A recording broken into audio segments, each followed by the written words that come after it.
आज हम एक ऐसी खौफनाक लोक कथा की गहराई में उतरने वाले हैं जो सीधे कानपुर की पुरानी गलियों से निकल कर आती है। ये कोई आम डरावनी कहानी नहीं है। ये दास्तान है लालच की, काले जादू की और एक ऐसे सौदे की जिसकी कीमत अंततः खून से ही चुकानी पड़ती है। तो चलिए काकतंत्र के इस बेहद रहस्यमयी सफर की शुरुआत करते हैं। अपनी फूटी किस्मत को बदलो अगर हिम्मत है तो। सोचिए, एक बेहद सर्द घनी धुंध वाली रात हो और अचानक गलियों में से ये अजीब सी आवाज गूंजे।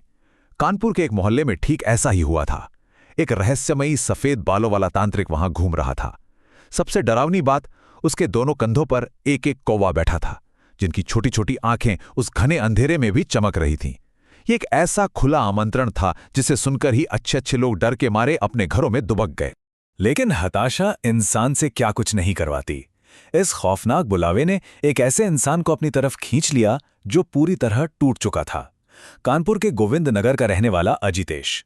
भारी कर्ज था उस पर और कपड़े का छोटा सा गोडाउन बिल्कुल बर्बादी के कगार पर था। और दूसरी तरफ था उसका बड़ा भाई सुरेश। सुरेश लखनऊ में एक बेहद आलीशान रईस जिंदगी जी रहा था और जब भी आता अजितेश को बहुत नीचा दिखाता था। बस इसी भयंकर आर्थिक अंतर और हताशा ने अजितेश को उस खौफनाक रात में तांत्रिक की तरफ खींच लिया।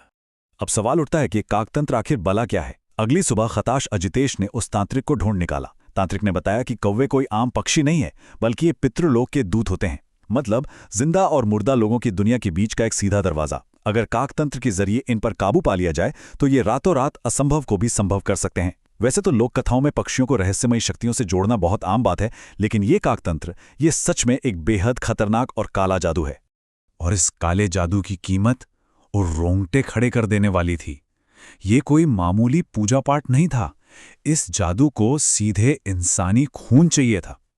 तांत्रिक ने अजितेश के सामने एक बहुत ही कड़ी और खौफनाक शर्त रखी। पहला, रोज सुबह अपनी उंगली काटनी होगी। दूसरा, उस ताजे खून को दाने में मिलाना होगा। और तीसरा, वो खून से सना दाना कौवों को खिलाना होगा, बिना एक भी दिन की चूक के। एक भी दिन भूले तो पूरी जिंदगी तबाह। तांत्रिक ने खुद अजितेश के खून से दाने साने कौवों को खिलाए और ये खौफनाक समझौता पूरा हो गया। हैरानी के बाद देखिए, ये काला जादू तुरंत और एकदम अचूक तरीके से काम कर गया। पहले ही हफ्ते में अजितेश की वो बड़ी बिजनेस डील क्लोज हो गई जो पिछले 3 साल से अटकी पड़ी थी। अचानक जैसे पैसों की बारिश होने लगी। अजितेश रोज सुबह उठकर नियम से अपनी उंगली काटता और कौवे उसका खून मिला दाना खाने आते। इस नए पैसे से एक बहुत ही शानदार घर खरीदा गया। सालों की मायूसी के बाद उसकी पत्नी सुनीता के चेहरे पर आखिरकार एक सच्ची मुस्कान लौट आई थी। ऐसा लगा जैसे अब जिंदगी में कोई गम बचा ही नहीं है। लेकिन जरा सोचिए, क्या होता है जब ये खून बहना रुक जाता है। इंसान की फितरत ही कुछ ऐसी है। आराम मिलते ही हम अक्सर अपने वादे और पुराने खतरे भूल जाते हैं। कई साल बीत गए। अजितेश अब सच में बहुत रईस हो चुका था, पर इस बेतहाशा दौलत ने उसे घमंडी बना दिया था। और यहीं उसने वो भयानक गलती कर दी जिसकी उसे सख्त चेतावनी दी गई थी।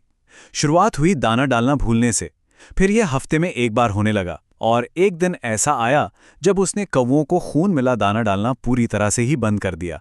जादू का असर टूटना था और चेतावनी धीरे धीरे एक बेहद खौफनाक रूप लेने लगी। विज्ञान भी ये मानता है कि कौवों की याददाश्त गजब की होती है। वो चेहरे कभी नहीं भूलते। और ये तो काकतंत्र के दूत थे। जब खून मिलना बंद हुआ तो पहले ही दिन से अजितेश की कार पर एक कौवा आकर जोर जोर से चीखने लगा। दूसरे हफ्ते तक बात और बिगड़ गई। घर के मुख्य दरवाजे के ठीक सामने मरे हुए कौवों की लाशें मिलने लगीं। पहले महीने के अंत तक आर्थिक बर्बादी के साफ संकेत दिखने लगे थे। लेकिन घमंड में पूरी तरह अंधे हो चुके अजितेश ने इन सारी अलौकिक चेतावनियों को नजरअंदाज कर दिया। और फिर विनाश का वो भयंकर दौर शुरू हुआ। बिजनेस में छोटे मोटे नुकसान अचानक एक बड़ी सुनामी में बदल गए। ऐसा लगा मानो किसी ने अपना दिया हुआ सब कुछ एक ही झटके में वापस खींच लिया हो। रातों रात सबसे बड़ी डील कैंसिल हो गई। बिजनेस पार्टनर फ्रॉड करके रफू चक्कर हो गया। और तो और कपड़ों के गोडाउन में भीषण आग लग गई। सब कुछ राख हो गया। आखिरकार पूरी तरह से टूट चुके परिवार को अपनी सारी शानो शौकत छोड़कर उसी पुराने खंडर हो चुके घर में वापस लौटना पड़ा जहां से ये सब शुरू हुआ था। अब यहां से ये दास्तान सच में एक भयानक मोड़ ले लेती है। जब परिवार वापस उस पुराने घर पहुंचा और अजितेश ने बाहर देखा तो दहशत के मारे उसकी सांसें ही अटक गईं।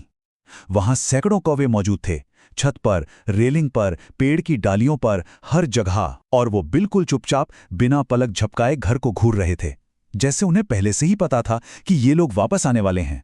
और उस रात खौफ तब और गहरा हो गया जब एक कौवा, जिसकी आंखें लाल अंगारे जैसी चमक रही थीं, अजितेश के बेडरूम की खिड़की के कांच पर लगातार अपनी चोंच मारता रहा।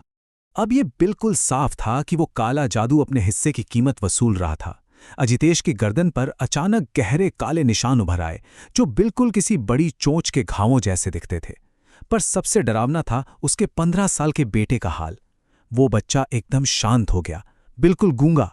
कुछ भी पूछने पर वो बस जानवरों की तरह गुर्राता था। दिन रात पागलों की तरह अपनी कॉपी में सिर्फ और सिर्फ काले कौवे बनाता रहता। इतना क्रेयॉन रगड़ता कि उसके हाथ तक काले पड़ गए थे। ये महज एक बीमारी नहीं, बल्कि एक ऐसा श्राप था जो परिवार को अंदर ही अंदर निकल रहा था। इस दहशत से घबराकर अजितेश एक बार फिर उस तांत्रिक को ढूंढने निकल पड़ा। लेकिन वहां पहुंचकर जो उसने देखा वो दिल दहला देने वाला था। तांत्रिक जमीन पर अधमरा पड़ा था, उसके पूरे शरीर पर पंजों के गहरे निशान थे और चारों तरफ कौवे मंडरा रहे थे। अजितेश को देखते ही वो पूरी नफरत से चिल्लाया, मूर्ख, तेरी वजह से आज मेरी ये हालत है। वो अब तुझसे सब कुछ छीन लेंगे। ये आखिरी श्राप सुनकर अजितेश बुरी तरह सहम गया और पागलों की तरह वापस अपने घर की ओर भागा। कहानी अब अपने सबसे चरम और खौफनाक हिस्से पर पहुंच चुकी थी। उसी रात आसमान का नजारा पूरी तरह बदल गया। पहले एक कौवा आया, फिर 10, फिर 100, और फिर इतने के पूरे आसमान का रंग ही काला पड़ गया। हजारों कौवों के एक साथ चीखने की आवाजें हवा को चीर रही थी। ये खौफनाक दृश्य इस बात का सबूत था कि जब काले जादू की शक्तियां अपना बदला लेने आती हैं ना, तो दुनिया की कोई भी दीवार या दरवाजा किसी इंसान को बचा नहीं सकता। और तभी घर के अंदर से सुनीता की एक दिल दहला देने वाली चीख गूंजी। अजितेश दौड़कर बेटे के कमरे में पहुंचा। वहां बच्चे को अजीब से दौरे पड़ रहे थे। वो ऐसे छटपटा रहा था जैसे मरने से पहले कोई पक्षी फड़फड़ाता है। फिर जो हुआ वो किसी भी बुरे सपने से कहीं ज्यादा खौफनाक था। बेटे की आंखें एकदम लाल हो गईं, उसका चेहरा काला पड़ने लगा और देखते ही देखते उसके होंठ एक भयानक कौवे की चोंच में बदल गए। ये पूरी तरह से एक अमानवीय शैतानी रूपांतरण था।